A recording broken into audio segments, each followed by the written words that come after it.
আজ আপনাদের সাথে মিষ্টি সুজি রেসিপি শেয়ার করব। তবে মিষ্টি সুজি তো আমরা সবাই বানাতে পারি, কিন্তু তার মধ্যে আমি এখানে একটা ছোট্ট টুইস্ট দিয়েছি।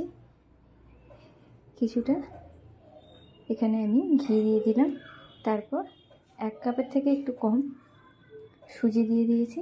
ভালো করে সুজিটাকে ভাজতে হবে। তারপর এর মধ্যে দিয়ে দিচ্ছি, লো ফ্লেমে সুজিটাকে ভাজবো। এর মধ্যে একটু কিশমিশ দিয়ে দিলাম, আর দিয়েছি 1 পিঞ্চ কেশর। চাইলে এর মধ্যে কাজুও দেওয়া যেতে পারে। আর অল্প অল্প জল দিয়ে, একবারে 1 গাদা জল দেবো না, অল্প অল্প জল দিয়ে সুজিটাকে ঝুড়ো ঝুড়ো করে ভাজতে হবে, যাতে সুজিটা ফুলেও যায় আর 1 গাদা জল না হয়।